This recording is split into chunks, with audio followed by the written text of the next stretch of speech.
So I think we're just waiting for a couple of the other panelists to arrive as well. How's everybody's evening been? Been a long day at school, looking forward to Easter holidays.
I think people will be joining us very shortly in 5 minutes more.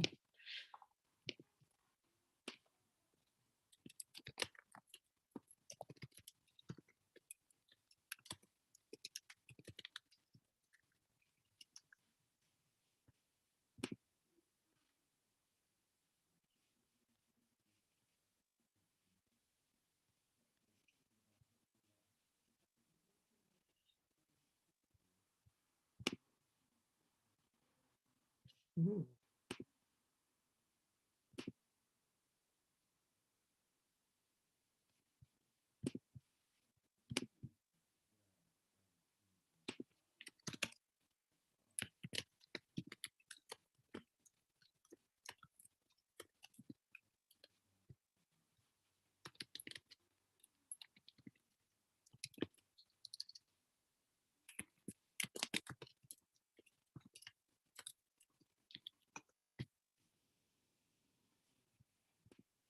Welcome, Chris. We are, we've opened up the webinar just as we're waiting for people to arrive. So welcome. How are you? How's your day been? Sorry, I missed that. Was that to me, Tilly? Yeah, sorry. I was just saying that we've already opened up the webinar just so that people can arrive and sort of chat in the chat room. And I was just checking in and seeing how your day has been. Oh, as wonderful as ever, highlighted now by this end of evening extravaganza. So we've got lots of people coming on this evening.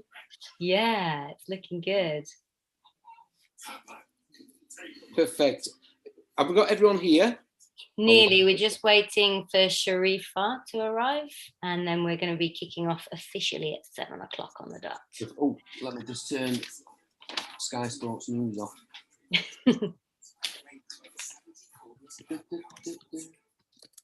So how's everyone else's day been? Great? Yeah, I was just saying that I'm at home at the moment with my daughter because her bubble's closed. So that's 2 days at home, and then it's a tag team. So it's dad now. Because she's absolutely fine, but she's just got stuff at home, hasn't she? So that's been exciting. Hard fitting everything in. Well, I had a nice 3 hours speed awareness course today from 11 o'clock till 2 o'clock. So I believe. Because 2 people got thrown off it, so it was really entertaining. Added an extra. Hi, Sharifa, welcome. So just to let you guys all know that we are live and we're kicking off in 2 minutes. And we thought that just to help with any kind of reverbs, we can stay on mute. And then obviously if you want to speak, you can jump in as and when you need to. Great. Alright. I've just been having a DM chat actually, Sharifa, with the person who does Tiny Voices. Oh, Toria. Toria. So I recommended you for her because she's doing something new. Well, she was doing something new tonight from 8 o'clock till 8:30, but unfortunately, every speaker one was white, as it were. Yeah. So I said, "Oh, you want to tap into Sharifa, active learning? You want to tap into Miss Khan that I know really well for her literacy and things?" And she's replied back saying, "She's become my new best friend on Twitter." Yeah, we've never met, but honestly, it's like peas in a pod. Oh, that's what she described. I don't think so. I think she's prettier, but hey. Beautiful. It's great, isn't it, being able to connect with people so easily? Yeah, I think that's what lockdown, that's one thing positive about lockdown, isn't it? Mm. Mm. And it's allowed things like this to happen, because otherwise we'd all have to get a train up to Manchester to try and do something like this. Everyone else would come along, and I think this is the future of sort of evening time, sort of CPD opportunity. Yeah, sharing, definitely. It is brilliant. We are on the 60-second countdown for the Move to Learn webinar to begin. I should have a little clock.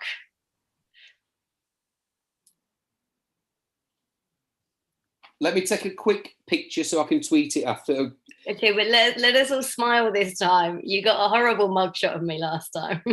Christy knows me so well now, you see, so she's always prepared for me. Right, 1 sec. Everybody say Move to Learn. Right, after 3, 1, 2, 3. Beautiful. Fabulous. Okay, so it is 7 o'clock on the dot, and I'd like to say hello to everybody. I'm Tilly Brooke, and I'm your host this evening from Now Press Play. Welcome to our Move to Learn webinar. Now, tonight's webinar is something that's really important to me because I'm passionate about learning through play and being able to move whilst you're learning. And it's something that is really important to what we do at Now Press Play. Now, during the pandemic, we had loads of feedback from teachers and parents who'd been using Now Press Play at home and in school, talking about how seeing their children being kind of active and moving while they were learning was impacting their well-being and their engagement levels. And that got me really thinking about how else are teachers and schools using active learning and why do they do it? And that journey brought me to our lovely panel of guest speakers, who I am very honoured to share the stage with. So without further ado, I'm going to introduce you to them. So first up, and I hope you guys don't mind, you're going to get spotlighted. First up is Kirsty. So Kirsty is principal at Booth Road Primary. So her school's improved dramatically over the past few years. She's now recognised for their outstanding work regarding inclusivity, mental health and wellbeing. And they're currently on a mission to ensure that there is better representation in their school and curriculum, and they're educating their children to be effective allies. So give everyone a wave and shout hello. Next up is Sharifa. So Sharifa is acting head teacher at Dorney School, and she's championing eradicating inequality and disadvantage, which is a lifelong passion of hers. She's an active follower and participant in organisations such as Education for Anti-Racism, LGBTQ Early Years, Women's Ed and Diverse Ed. So welcome everyone. And next up we have Bryn. So Bryn has worked in various UK schools for 25 years as a teacher, deputy head and acting head before founding Tactivate in 2012. So his approach, physically active learning, provides a really enjoyable alternative to classroom-based learning. So he's also co-founder and director of Move and Learn Kick, and he's consultant for the Premier League, BBC Bite Size, Super Movers and Live Lessons. Hello. Thank you. Looking forward to sharing and finding out more. Next up, we have Jade. So Jade is a postdoc research associate at King's College London. She's working on the REACH project, which stands for Resilience, Ethnicity and Adolescent Mental Health. Her PhD was on the immediate effects of acute bouts of physical activity, such as the Daily Mile Initiative on primary school children's cognitive and academic performance. So welcome to Jade. Hi, everyone. And then last, but by no means least, we have Chris. So Chris is head teacher at Parklands Primary, which is situated on one of Europe's largest council estates in Leeds, just to prove it. During his headship, he has completely changed the school's atmosphere using the proverbial carrot rather than a stick, coaching his staff and making sure that well-being of staff and children is the driving force. Chris is now an NLE and sharing the story of how he achieved this transformation with leaders from other schools. So it is a rather big panel, but I couldn't turn anyone away because they were all just so wonderful.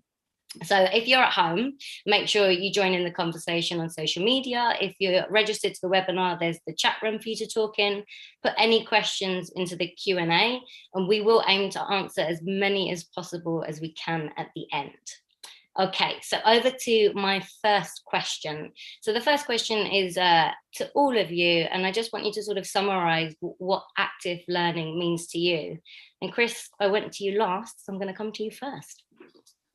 Well, first of all, how great it is that we, such was the panel today, we had to extend from 45 minutes up to an hour. So that was absolutely fantastic. But active learning for me, it's essential that different children get to experience different learning styles, because every child learns in a different way. By doing different learning styles and using the kinesthetic sort of style, it engages the more reluctant writers and the mathematicians. And learning through role play is an absolute classic attempt that brings out the best in children, that they can discuss, they can talk about teamwork, they can problem solve. And using things like Now Press Play, and I know you're hosting to this, you're going to get lots of sort of mentions. The one thing that I love about Now Press Play is that it innovates and it allows the role play and these immersive experiences take place outside in the hall somewhere, and then for them to go back into a classroom and then to actually have the stimulus to be able to do the writing. You know, when we came back down after lockdown, one of the first things I did was I brought Bryn into my school from the fantastic Tagtivate. So we could take the learning outside, and we could be doing phonics outside. We can be doing spelling patterns outside. We can be doing maths outside. And the engagement these children actually found, you know, they could really then take into a classroom, because I'm totally against sort of Gavin Williamson's ideology that all children must be sat facing the front, doing it a certain way. Different children learn in different ways. So that's what active learning sort of means to me. Perfect. Thank you, Chris. And I'm going to hand over to Jade. Thanks, Tilly. So I guess for me, my perspective might be slightly different coming from a researcher's, but I would definitely agree with everything you said there, Chris. But for me, I would probably describe physically active learning as almost like a continuum of activities, and it's any way that we can integrate movement and learning. So it could be from the smallest idea of getting children to stand up when they answer a question, just stand up, sit back down, and you've somehow created a change in that learning environment. You've got them to not be sedentary for that second that they've moved around, and then it kind of stems onto those more complex activities, like you were saying, going outside, having a full hour lesson where you're completely engaged in an activity that kind of incorporates that movement and learning at the same time. So I think it's really an umbrella term for lots of different activities that you can do in all different environments and different ways that teachers can use it for children to learn. Thank you, Jade. Bryn. Well, I'll tell you what it's not. It's not running around the classroom, which is what the Telegraph put as a headline for a piece that myself and Ian from Move and Learn put forward at NAHT conference a couple of years ago. So it's not running around the classroom. It's about moving with purpose. And you can do this in the classroom, but as Jade says, it's about that integration of movement and learning. So it could be a physical challenge followed by a thinking challenge, or a physical challenge combined with a thinking challenge. It's ways to get our children and ourselves off our backsides, moving, cooperating. And examples come to mind in terms of if you're moving and walking and talking, you're more likely to hear other people's viewpoints. If I'm sat next to you, Tilly, I'll just get to hear your viewpoint. Whereas I'm walking and talking with Jade and Chris and everybody else, we get to hear everybody's idea. Lovely, thank you. And Sharifa, for you. Oh, I've unmuted myself now. I like what Bryn said about moving with purpose. I've never really thought about that before, but now that I'm thinking about it, it is exactly what, and I'm going to go back to, where my heart is, which is the early years as well, that it is such a purposeful environment that encourages children to be active all the time, that they're moving and learning all the time. I suppose active learning, the opposite to that is inactive learning. You can still learn by being inactive. You can learn in different ways, but I think active learning sets no limits, is limitless learning. And I think just now we're talking, I mean, we're all kind of static, I suppose, sitting down there talking across the screen as well. But as we're all talking, you can almost see our hand movements, because we are actually making signs with our bodies all the time. It's how we read each other as well. And I think that's part of active learning as well. So it is, I like that. It is moving with a purpose, but I think we create our learning environments, be it in a classroom, outdoor classroom, whatever spaces we have, making it purposeful for children to be active in their learning. Brilliant, thank you. And Kirsty, for you. Yeah, thanks for coming to me last when everyone said all those wonderful comments. So for me, I think it's about using physical activity to help create learning links. And for me, it's about retention. I think children remember more when they've been doing, and I know I do. And one thing I found really hard during the pandemic is the fact that I can't move around my school as easily. And so if I find that difficult, I know that the children do. So for me, it's about metacognition and retention and just really firing those links in children. Great, thank you so much. I think it's really interesting to lay it all out and to hear the slight different takes that we can have on it. Just look at the writing that you get when you come back from a residential, when the children have actually experienced and done. You know, you can't learn about Whitby just looking at a smart board, looking at a screen. To really learn about Whitby and to get into the history of Whitby and things, you've got to be there to experience it, to smell it, and to sort of taste that flavour. And again, that's going what Bryn said, it's moving, it's talking, it's seeing, and then bringing all that experience back into your writing, into school. Yeah. So Chris, whilst you're speaking, I've got a question for you. Remote learning during the pandemic has definitely made active learning much harder for all of us. How have you approached this challenge, and what are the things that you're doing differently? Well, I think when we come back to the remote learning, once we got the iPad sorted out and the laptop sorted out, the most difficult aspect of the remote learning at home was the physical activity, because you've got children that are highly motivated through sports. Myself, my son was going on a 5-kilometre run every day, but my daughter much prefer to be looking at that screen, to be doing the academic stuff. So that was a real challenge when we first started, you know. So when we came back into school, it was absolutely essential to get the children outside. So therefore, using things like Tagtivate, using things like Now Press Play on a daily basis, using things like the Rock Kids, who were absolutely outstanding to cover PHSE and do sort of fun activities, but to get the children moving and to get the children learning. And we've actually linked with Sports Cool and Commando Joe's to make sure we've got these other groups coming to school, because we've wanted, as well as the normal hour and a half PE they have every single week, we wanted to experience more activities which gets them moving and gets them. The Daily Mile, we've actually marked out now, so the children can be doing that. For your highly motivated children, that was no issue because they're self-motivated and things. But for the children who, you know, had lack of movement, using myself as an example, during lockdown 1, I did nothing but work all the way through from February all the way through to the end of July. I didn't do my an hour a day walk and things, and I ended up putting on about 2 stone. So when we came to lockdown 2, I knew that I had to get myself mentally and physically fitter. So I've been doing daily challenges, and I've lost 1.5 stone since Christmas just by doing 6 minutes a day. So if I can do that and get back into it, it was important that the children, when they come back into school, because if you're getting physically fit, it's making you mentally more fit as well and things. So that's what we've done. We've really engaged with and looking after people that haven't been working for the last year, to get them into school, outside, working with children, to give them that new experience and things. So well-being kind of really at the core of it as well for you. Is there anything anyone wanted to add on to that what that Chris has said? That one. I think prior to lockdown, if you looked at the stats, you were looking at 4 out of 5 children, 80% of children were deemed insufficiently active. And I think that that problem was exacerbated during the various lockdowns.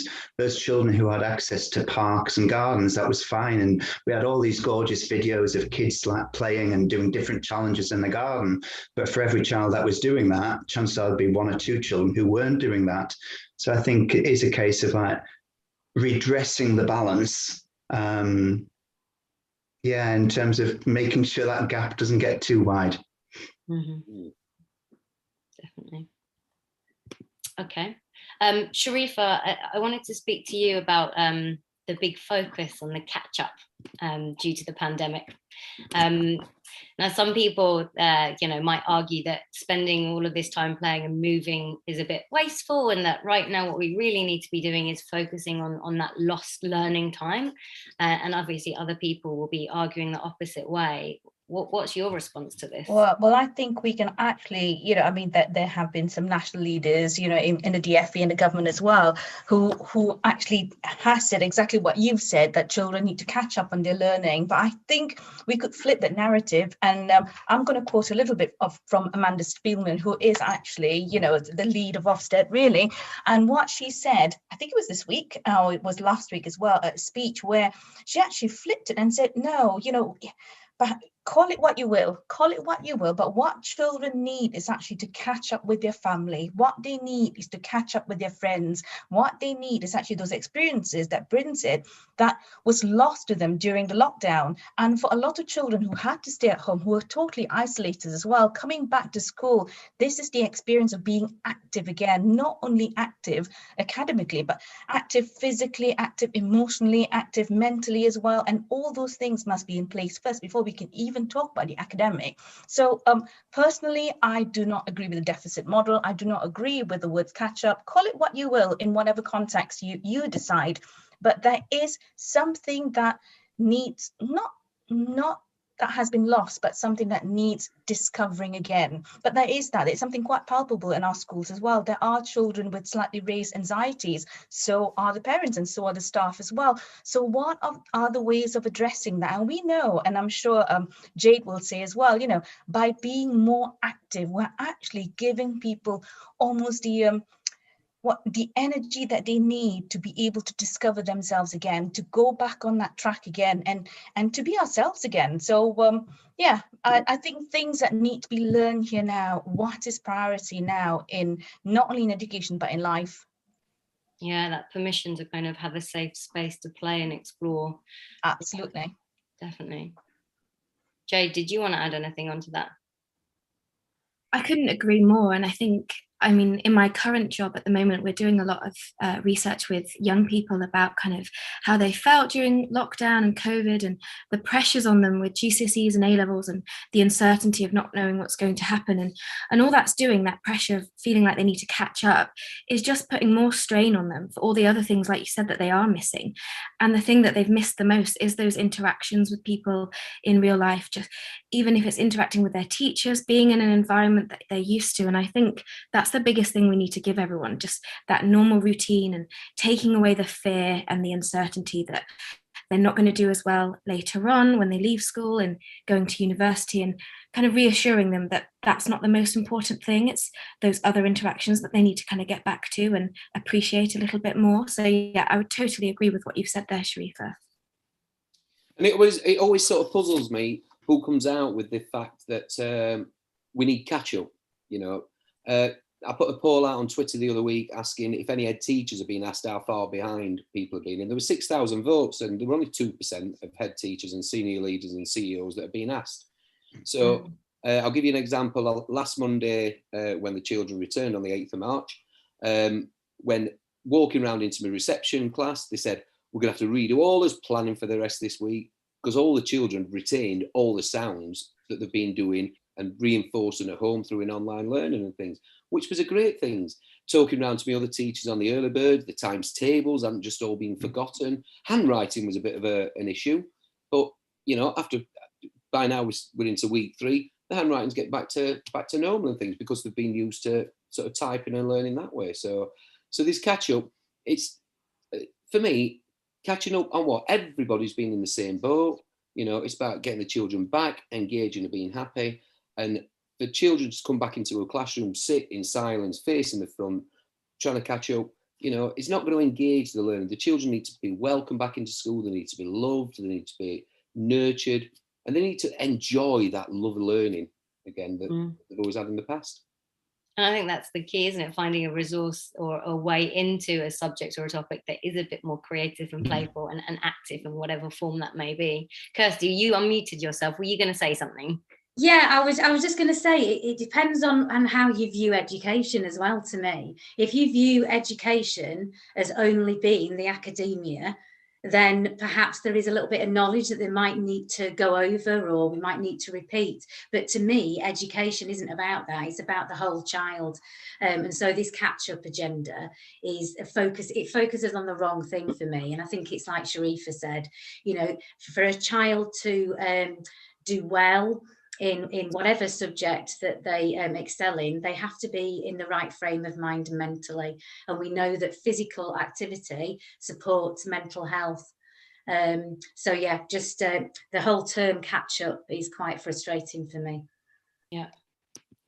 I think Jade said something interesting to me when we first met. She talked about people being fearful of displacing learning time with moving time. And, you know, even as a grown up with, you know, a company which is all about moving and learning, sometimes I'm fearful of like getting away from my laptop to go for that run because I need to catch up and do my work. So I think it's sometimes it can be a very simple trap to fall into and not realize that you're doing it with yourself as well as grown ups. But look how good you feel, look how great you feel, Tilly, when you've been for that run.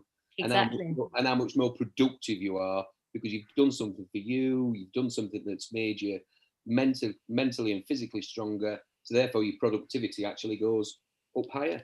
Yeah, couldn't agree more. I think the other thing is in terms of like, it doesn't have to say that if you're sitting down or if you're active, you're not learning. And it comes back to what Kirsty was saying about that transference.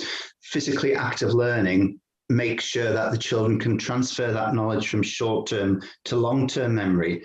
And it's about that memorability of it all. It's about the stickiness of the learning, for want of a better term. And if you're physically active, involved in your learning and talking with other children, chances are you're in a better position to absorb and retain the information. And I know a lot of people keep on banging on about a knowledge-rich curriculum and knowledge organisers for different subjects.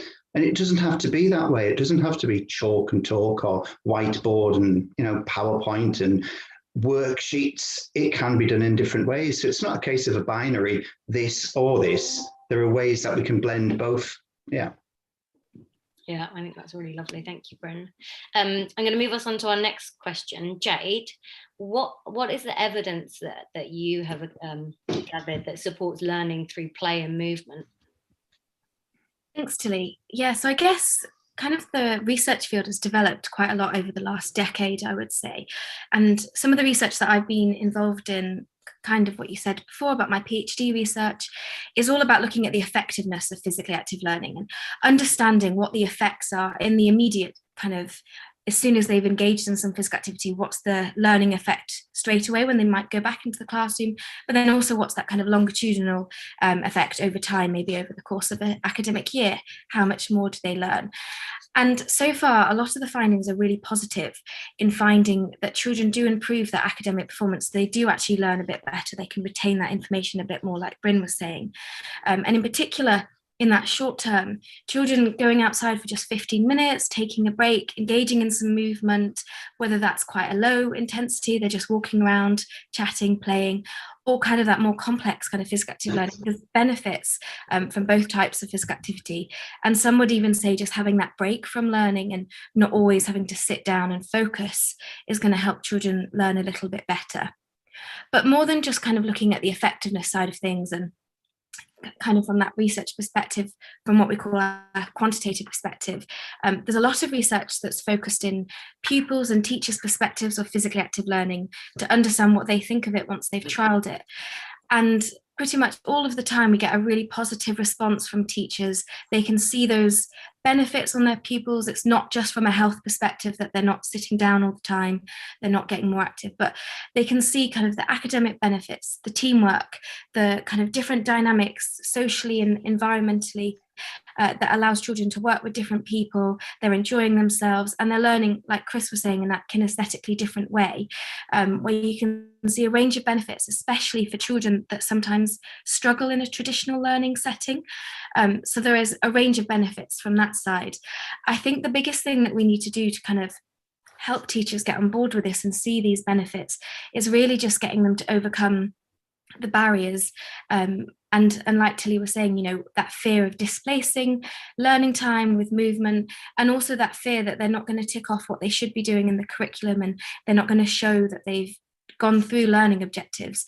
Actually, they have ticked off these learning objectives just in a very different way, and it still has that benefit on their learning and lots of other benefits, especially at the moment. So I think the evidence has really come a long way, but there's still a bit more to try and get to the crux of persuading teachers round to all the additional benefits from just staying in that typical learning environment. And I know we're going to be touching on this later, between play-based learning in early years and how it can expand into sort of key stage 2. But the simple thing is that play helps to nurture an imagination, and it gives a sense of adventure. And when you've had a sense of adventure, you can write about it, you can experience it, you can live it, you can love it. It gives you essential life skills like problem solving and communicating and things. So great points there, Jade. Yeah, and I don't know if I can just jump in as well, and Jade touched on something about teachers being more confident in this approach as well, because I think it is about a change in mindset. A lot of teachers perhaps work in settings or schools where that is not the culture of the school, or it's not been embedded yet. So I think it's something that perhaps schools need to think very carefully, especially now we have the opportunity, because it is nearly post-lockdown. What is it that our children, our communities need? And we know our children best, and it's about getting the teachers to really understand that they know the children best as well. And I'm just looking at some of the chat as well, and we're talking about usually it's the children that need the most support, probably need the most active learning. And we think about it in our schools in normal circumstances. We're not even talking about lockdown, pre-lockdown, and especially post-lockdown as well. Probably the pupils that will require our most support and intervention are the children that require the most active-based learning. I don't know whether everyone agrees with that, but from my personal experience, I tend to see that. And it's those children who perhaps can't sit still for very long. They need to move about, that they need that to enable them to learn and embed some of those knowledge and skills that we talk about. Yeah, I mean, I definitely had seen that going into some schools and demoing Now Press Play and getting the children to put their headsets on. You sometimes have a teacher saying, okay, Jimmy or whoever it was, if you misbehave, you're not going to join in. And you're like, no, don't let them not join in, because that's the child in the moment that they go, wow, I've never seen X concentrate for so long, and then want to engage and speak afterwards. And for me, that's the magic of it. It really is powerful. And when you look, everybody on here and everyone in the chat, and it's brilliant to see that we've got 60 people on here today. When you're actually developing that concentration, we all teach lessons on instructions, but what better instructions lesson is there than the first time you use Now Press Play, and you've got to put the headsets on, you've got to make sure it's switched on, you've got to make sure the volume's turned the right way up. And those first few times you're actually using it, the teachers and the teaching assistants are going around and, oh, you've turned it the wrong way. So it develops that skill as well. So it's a lifelong lesson with a practical instruction lesson given to you. Kirsty, did you have something you wanted to add to it? I saw. I was just going to say that we've got to remember that as leaders, it is up to us in a way to enable teachers to teach in the way that they want, rather than constraining them, which I think can happen sometimes with other pressures.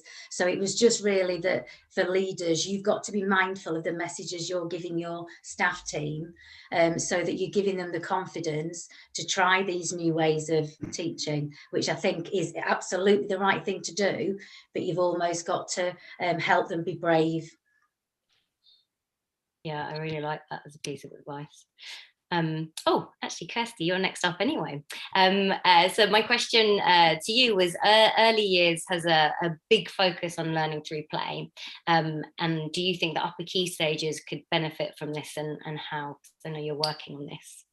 Yeah, so this is another of my passions, really, that the most development for a child happens in the early years.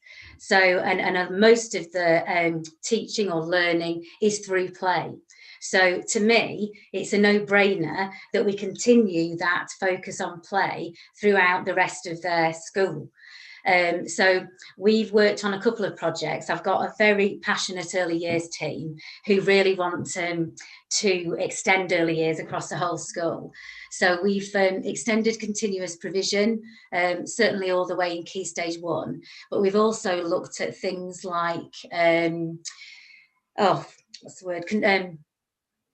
Sorry, small world, that's it. I couldn't think of the terminology. Having a small world in different key stages as well. And the children have learned loads from that. What we need to do now is get it into some kind of research model where we can prove that children have learned more through having access to play in the classrooms. But anecdotally, we've seen that it's worked.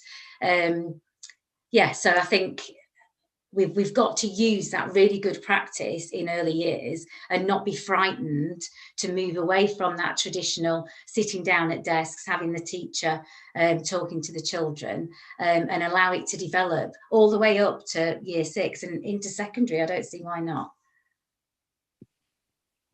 Thank you. Bryn, did you want to add anything onto that?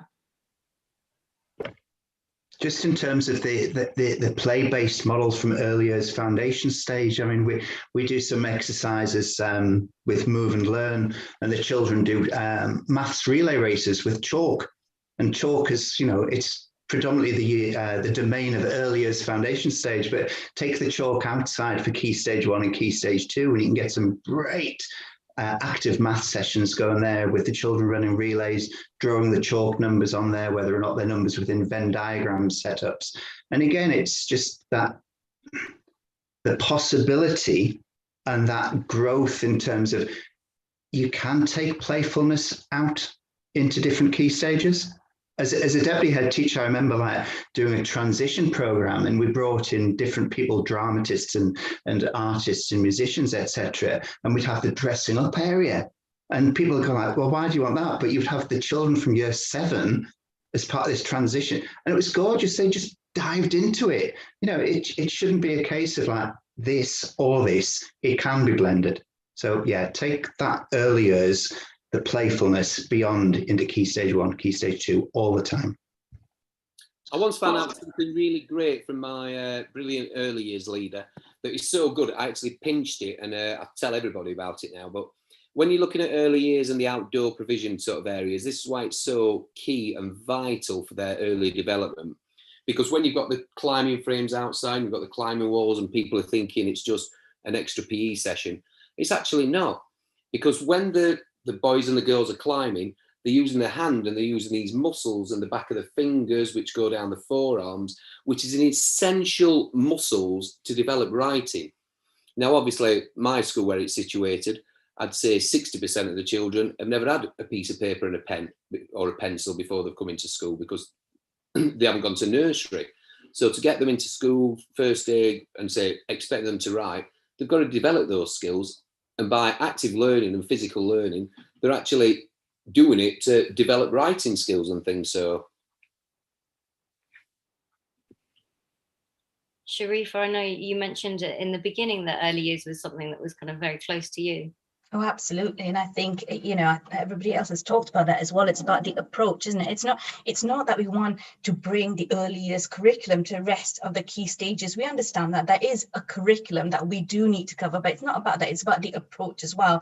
And Chris said that about your gross motor movements before you define those fine motor movements as well. And we know in all our schools, and I'm talking about primary schools in particular, there's still children in year 3, 4, 5, and 6 who probably the handwriting is not good enough yet, and that's probably maybe because they have missed those key developmental points down in nursery, early years, and year 1 as well. But all that approach, instead of making it so so limited and so static, is about being more holistic as well. And we can do this. We know there's enough research out there. I think what we need is our schools and our teachers and our leaders as well to really engage with the research and the evidence, because it's there. Unfortunately, because our time in schools are limited, and because we feel as we've got to deliver this curriculum in this way because there's a model that we have seen, or we've been told, or we've been taught, that we don't open up our minds to other possibilities. And yet we know deep down inside, how long have we talked about this? And there's only in this country about let's follow our Scandinavian models, or let's follow models in other countries that seem to be more progressive, and this word progressive as well. But we can learn from them. If they can do it, and they have better developed children, more academic children, but on top of everything else, happier children. And that's the thing, isn't it? The key to all these things, learning. And someone said, oh, I can't see where it is as well. There's drag. I mean, they work in a school of boys, and it's such a drag coming into a classroom and being limited, because all they want to do is go out there and kick a ball and play. But why haven't we thought about how can we do this in such a way that they can have the best of all worlds? We have the tools, we have the academics, we have the research, we have the evidence. Why is it that we are lacking the approaches? Sorry, that's me. Good question. Jay, we were touching then about evidence. I just wondered if you had anything in kind of your experience that you wanted to add to that. I don't think I have anything I can add to that, because I think it's a really good question, actually, and I think researchers are trying to catch up on that. And I think often there's quite a big disparity between what researchers are doing. They're so focused on kind of working in a lab, finding very highly controlled, effective results, but they're not very good at translating that back into the real world practical settings and seeing what can actually be effective, what's going to work within a school setting. And I think that's something where myself and some of my colleagues in this field have tried to bridge that gap about kind of working in the real kind of translational settings within a school to see what is effective and what barriers teachers do face when trying to implement these things. So I think from a research perspective, we're still trying to catch up and make sure we're trying to answer the right questions there. But I think you're totally right. We do need to kind of think, why aren't there more resources out there? Why aren't we thinking about this problem that hasn't been working? We've had behavioural issues for such a long time. We know certain children don't learn in the environment that we're forcing them to learn in, and it only gets worse as we get older. By the time you go to secondary school, it's all about your GCSEs and then your A-levels. You never do anything that's not just sat down in a lesson for an hour and a half. And we wonder why children can't engage after 15 minutes, because we're not giving them the opportunity to refocus, recharge, and learn in that alternative way. So yeah, I think a big question that a lot of people need to try and tackle and find solutions for changing that system completely. Kirsty, was it you who mentioned that you'd seen some active desks with kind of a cycling desk? Yes, it was. So we're really interested in the idea of micro workouts. And that, again, I mean, we've already talked about it tonight, haven't we? That idea that if you are immobile for a certain amount of time, your mind wanders. I know mine does. When I'm on a really long meeting, I have to get up and just have a wander around. So we're looking at that, so that they're doing some action, every hour. But this was an article I read, actually, and it was a normal school desk, and it had a bike underneath. And they'd said that the children, because they were active all the time, it was as if they were keeping their brains geared up. And I'm really interested in this. I haven't got enough money to do it, unless somebody out there wants to sponsor me. But I would absolutely be fascinated to see if that kind of idea works. And I know there are treadmills that go under your desk, aren't there now? For people in offices, as a way of keeping you active as you're working. And I think it sounds really funny, but actually, I know my husband, actually, when he listens to podcasts, he does it when he's on the treadmill. And I once had a teacher turn up at a staff meeting on the exercise bike when we were doing it on Zoom. And I tell you what, they still contributed. They were really focused. So there's got to be something in that. I love that idea. Yeah, I think Einstein supposedly came up with lots of his theories when he was on his bike. So if he could do it, the rest of us can. Bryn, I've got a question for you. How can SLT What ways can SLT ensure their curriculum promotes more active learning? Good question. As a former teacher and school leader, I know it's incredibly hard in terms of the pressures that school leaders are under, and the constant barrage from certain sections of the media and DFE. There's increasing pressure on the guys there in terms of how we're going to promote physically active learning. Even if you agree with it, how are you going to get the staff on board as well? My first connection with Jade was through a guy called Dr. Andy Daly-Smith at Leeds Beckett University. And with the Tactivate program, I had the smiles and the anecdotes from the children in terms of children coming up at the end of a session and saying, I used to think I was rubbish at maths, but now I know I'm not. And you've got the smiles and the anecdotes, but then you need to get the evidence. So I would say go towards the pioneering researchers, and Jade was part and parcel of that initial research by Dr. Andy Daly-Smith, and that showed that there were small improvements by doing physically active learning within a 45-minute session.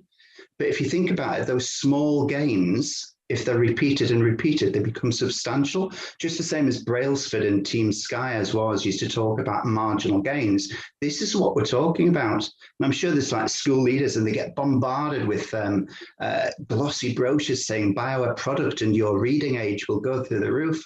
And I'm thinking most of that is guff. It's case studies. That's all it is. But if you look at the real research backed with case studies as well, I think there's a powerful message there that physically active learning works as well as it plays. So look towards the guys like Dr. Andy Daly-Smith and other people. Look at Dr. Andy Daly-Smith's TEDx talk. If that doesn't convince you that it works as well as it plays, nothing will. Bryn, what was your inspiration? So you'd been a teacher, you've been a senior leader, a deputy head, which is a great achievement to do in your education life. What was the motivation to take Tactivate to a sort of outdoor or in a hall sort of venue? Where did you get that sort of that enthusiasm, that sort of passion, and that knowing that it works? It was quite a niche market you went in there, and you've made it work, and I'd highly recommend everyone to try a bit of Tactivate and things. Thank you. First and foremost, it was with Bradford Bulls. Bradford Bulls were in the ascendancy when I was a teacher, and watching the game of tag rugby, it was a great leveler for girls and boys to play across the same playing field. And then I always thought at the back of my mind, what happens if you put numbers on the tags or letters on the tags, and then you could do all the stuff that you wanted to with English and mathematics.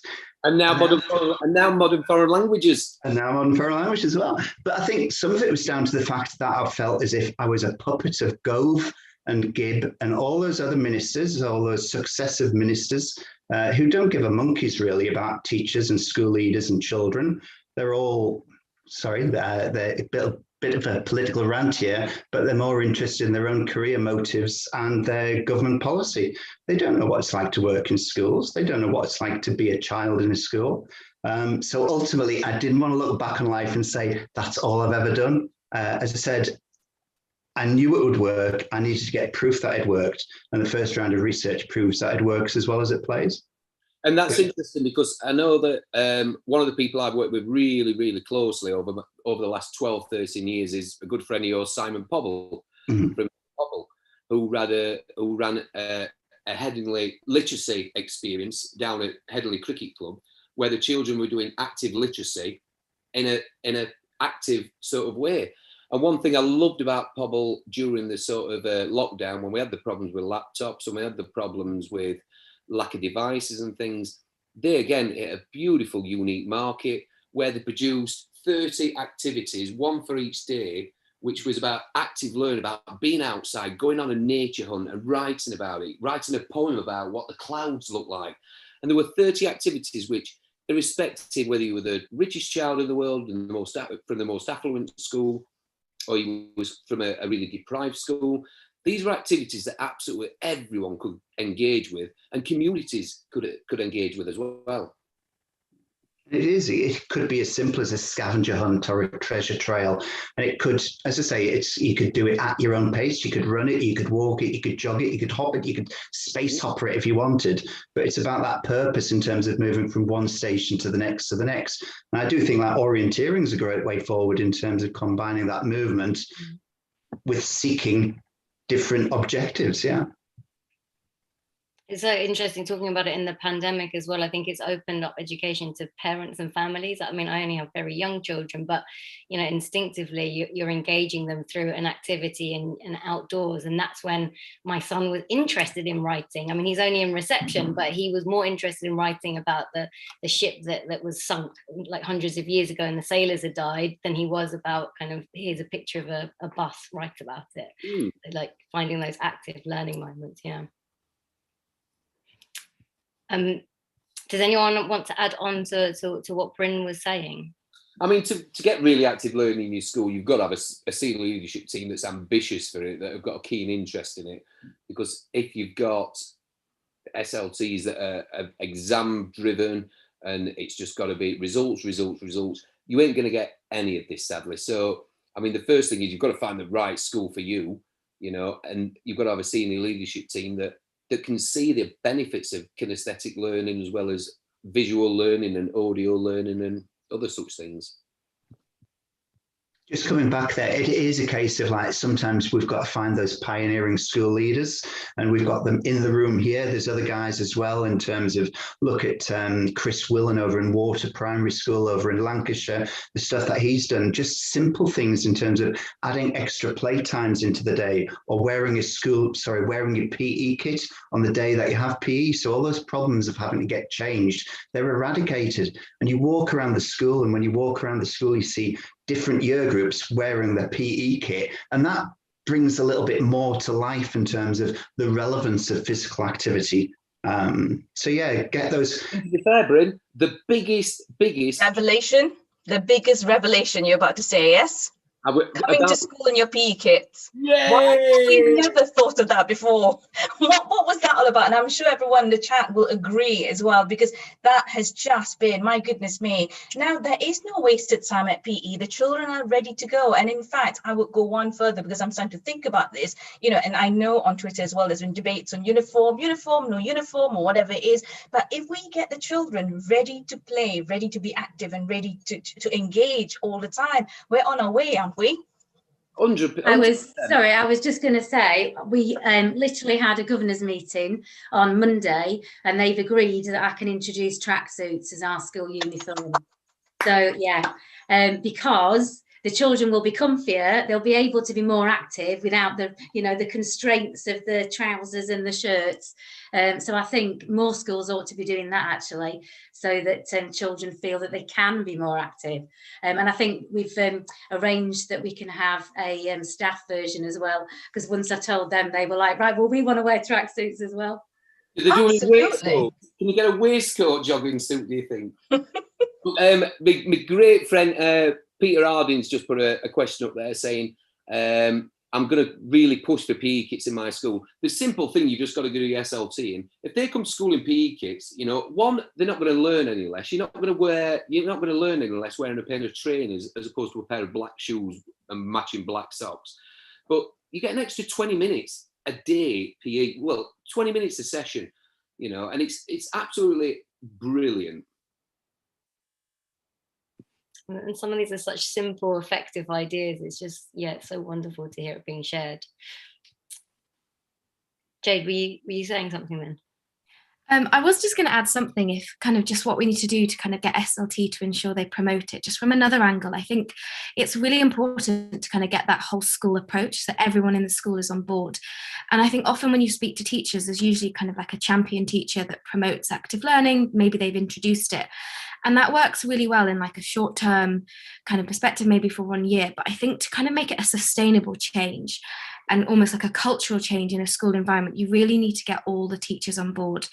And for teachers then, especially those that maybe are a bit more reserved, really worried about learning in this new way and kind of thinking about behavioural issues, you need teachers to support each other, go through the trial and error, watch each other learn from each other's mistakes, and almost kind of create a community for how to engage in active learning.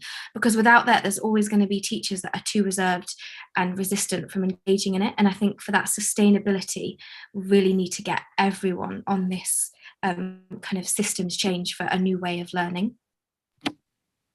Can I just come in there and agree with you completely, as always, Jade, in terms of it is about system change and behaviour change. And I know Yorkshire keeps on banging the drum for active learning and physically active learning. And if you just type in creating active schools framework, and it was set up by Leeds Beckett University and Yorkshire Sport Foundation and Public Health England. And that's about a sustainable model, something that's going to have quick fixes and quick wins, but ultimately it's thinking about the long-term trajectory. And it will be 2 steps forward, 1 step back, 3 steps forward, 2 steps back, etc. But so long as the trajectory is in the right line, and we've talked about move and learn champion teachers, I would say move and learn champion children as well, because children are the most underused resource that we have in school. I know we talk about playground buddies and things like that, but let's take it to the next level and have children as move and learn or physically active learning champions as well. Let's take any positives we can get from this absolute nightmare last 12 months, and let's use it to our benefits. The PE kits idea, revolutionary, and nobody had thought of that sort of before. And I love your idea there, move and learn champions, you know, really promote it. Yeah. So I did promise that we would answer some questions from the Q&A. Sharifa, I saw that you'd kind of earmarked one for you. Yeah, that was me just being trigger happy. That was a bit of a mistake, but I'm more than happy. I'm more than happy to answer that. I think it was a question on. Could you just repeat the question? I did look at it. Yeah, of course I will. So the question was, how do you ensure you're embedding physical learning opportunities into your daily lessons so that they underpin your school's curriculum priorities? We've sort of talked about this, and Jade talked. It's got to be a whole school approach. It's got to be. It can only be embedded if everyone collaborates together. Everyone sees this. There has to be a systemic change. We talked about the senior leadership team. It's got to be on the school priority. It's got to be on whatever it is your school development plan looks like as well. It's got to be a standalone item that has priority within the school. For example, in our school, someone leads it, but everyone is involved in this. And it's not just about PE. I mean, we do have the minimum of 2-hour requirement every single week of PE, but it's about everything else, about active learning. It's about sport. It's about, all those activities and projects that we do that is outside of the classroom as well. And it's a very joined up approach. So it can't just be about one thing. It can't just be about physical education. It's got to be everything and involve the early years. In fact, the early years should be leading it and then seeping its way through the school. So hopefully I've answered that question a little bit. Thank you. There was another question here from Alice, and this is to Jade and others. Is there any evidence that outdoor education is good for teachers? And they've put in brackets, well-being, sense of job satisfaction, professional development, burnout, etc. Thanks for the question, Alice. I think that's a really good question. I was actually just having a look at it. There's definitely some evidence. I know of a paper that's come out about outdoor physically active learning, and it was more focused on kind of understanding teachers and pupils' perspectives and how they found the programme. And it was very well received. I think that change in environment, being somewhere else outside of the classroom, had a really positive effect. And again, kind of similar benefits came out of it in terms of pupil engagement, enjoyment, learning. But I don't think it's been looked at from a teacher perspective to see if it's had a benefit on their well-being. But I think that's a really important question, as I think something we also need to think about is through this pandemic, the effect that it's had on teachers' mental health as well and their well-being. There's been a lot of pressure on them, and it's almost, can a change in a learning style also have benefits on them? And I think it's definitely a really interesting research question to explore more. But I'm sure some of the teachers might have a better idea of if they found that learning style might be beneficial as well. I'll jump in there if I can and just say that at my school we have a bit of an extended curriculum every day, and part of that is an outdoor learning strand and a life skills strand. And I know that the teachers thoroughly enjoy teaching that aspect. It takes the pressure of the national curriculum, if you like, off them. So I would say that the research probably just needs to be tightened up, but the evidence is there. And we do a Happy Monday as well, once a half term, and that's generally things like den building. Yeah, it is, Chris, he's dancing away. But they just have fun, you know. They make mud pies, they do water sliding, things like that. And we actually extended that into staff meetings, and we have a happiness meeting once a half term. And we did do the water slide once. We've had a bouncy castle. So I think, you know, it's just tying up the data, isn't it? I think the research is definitely pointing in the direction of it having a really positive impact on well-being, and that's for adults and pupils. That's brilliant. I love that, bringing it into the staff room as well. I wanted to ask all of you, you know, if for the people out there listening, what schemes or resources would you recommend for someone who wanted to kind of embed active learning more, perhaps they're at the start of their journey, or kind of dipping their toes in, or perhaps they, you know, want to bring it to senior leadership team? Like, how would they go about it? What would you suggest? Well, I'll just kick it off here, because obviously Now Press Play has hosted this today, and we've talked a lot about Tagtivate, and we've talked about other things, but we haven't talked a lot about Now Press Play.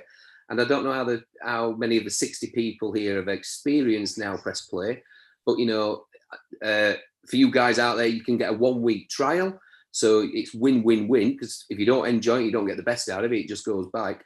But one thing that I love about this sort of system is that, one, you can use your pupil premium money to pay for it for the year, and two, it was a totally innovative way of sort of learning that's really had huge impact this last 12 months. Because, you know, I live for school residentials. I do everything I can to get my year 3, my year 4, my year 5 and my year 6 children free residentials. Every school trip's free at my school, but of course we've had no trips for the last year, whereas now you get these magic pink headsets that you're lovely modelling there, Tilly, and you can transfer yourself into about 80 different adventures now.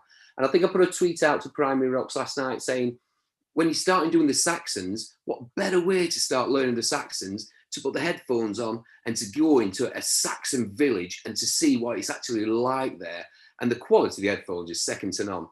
And it's developed over this last year, whereas now it's not just a one-off. What you don't want with Now Press Play, and do not get this if you're ever going to use it just as a doorstop. It's got to be used. It's got to be put into your curriculum. So now they have this immersive learning, and then this follow-up where you go into class and it takes it to the next level. So it actually has a real fun purpose and a real educational purpose to all the writing. So that's just my little shout out for you, Tilly. And I know you didn't know. Thank you. I didn't ask him to do that, folks. Things, but as we said, I use Tagtivate a great deal. Rock Kids is something else that's giving you 3 free assemblies a week, you know, and again, not a traditional assembly, but the children are up, they're moving, they're singing, they've got that active learning. Laser Zones, and I think their hashtag is @Laser Wars NE. And these are these magical cones where the children run around, they've got to zap them and hit them and things, and they've got Laser Quest. So again, it makes the children want to come to school, as Bustard said. It's what I want to go to school for. You know, using the Artist Foundation, another great thing where it develops children's language and communication skills by role play. So before these children actually sit down and start writing, they're actually role playing, they're experiencing. And that for me is absolutely huge and things. Thank you. Has anybody else got any lovely ideas to share, please? Bryn. I'll jump on the love for Now Press Play. I first came across Tilly and Alice many moons ago at was it Primary Rocks? I'm not sure. Was it a Teach Meet type event? And I ended up in the wrong room, and it was a case of, right, I'll just put the pink headphone, and I played the part of reluctant boy learner, which is, it's not a hard job to do that. That's what I am naturally. And I was drawn in by the soundtrack and the narration. And I saw out the corner of my eye somebody moving. I felt compelled to do so, but it draws you in. And pretty soon I was exploring the tombs of Tutankhamun. So I get it. And I came in with a little bit of cynicism, but it was transformed. As soon as I put those headphones on, I was there. I was actively involved. Something else I would big up, cross-curricular orienteering, certainly check out them. And the best thing that Teacher CPD podcasts. So I would always reference Ryan Ellis and the PE Umbrella podcasts. And that, I think, Tilly, I'm hoping that you're going to have a podcast interview with Ryan sometime soon, and then you can share the wonders of Now Press Play on that platform as well. Brilliant, thank you. Kirsty. I was just going to mention augmented reality. It's free. It gets children up and moving in lots of different ways. And again, it just immerses them in the education. So I guess there are loads of things like Now Press Play, which I have, and the staff think it's absolutely amazing. We've had Bryn in school before, actually, even though he didn't recognise me when I came on. He's been at my school for Tactivate. Yeah, I know, I just look older. But you know, don't forget, because I know there are a lot of small schools that will be thinking, oh, we haven't got the funding for this, we could maybe do the trial, but then we haven't got the funding. There's loads out there that's free. And actually, the biggest thing you can do in your school is just make it okay for teachers to be more active and allow them the time not to be sat in the classroom, and take that pressure of the national curriculum away from them. I think that's my bit. Important, that last comment as well. Yeah, really important. Sharifa. No, thank you, Kirsty, for saying that, because I lead that small school where funding is very limited, and we are, you know, we have to be really careful with where we put our money and whatever it is as well. And I would say that tap into, there's so much out there. You don't have to go far, even with limited funds. You can tap into things that are around you, local organizations, local partnerships, and that's what we have as well. You know, we tap into our local football academies, we tap into local yoga sessions, and you know, we have so many different after and preschool clubs as well. It doesn't have to be just in the classroom. It doesn't just have to be about the classroom. It's about everything else as well. Something that we have just signed up to is Amazing, where it is, you know, we're learning to sing and enjoy music through really active participation as well. There's no real sitting down, it's all more standing up and doing a lot of movements. And we're tapping into another free program as well, which has got Healthy Minds, and in there's a lot of movement and mindfulness and thinking about itself. It's thinking about developing yourself. You will be readier to learn when your mind and your body are active and healthy. So yeah. That is wonderful, and brilliantly, we have magically managed to leave me one last minute to just say a huge thank you to all of you. I have thoroughly enjoyed today, and I hope those people at home and who are on the webinar have taken stuff away. Don't worry, what we have done is recorded this. We are going to kind of do a key takeaway doc where we highlight some of the key points from the questions, plus put the recording. So once we've got that ready, we'll share it with everybody, and you can kind of spread it far and wide, so hopefully everybody can learn something. That's my 7 o'clock alarm. Time out, everybody can go and have food. Thank you so much. Fantastic meeting the panel as well, brilliant. Thank you. Thank you. Bye.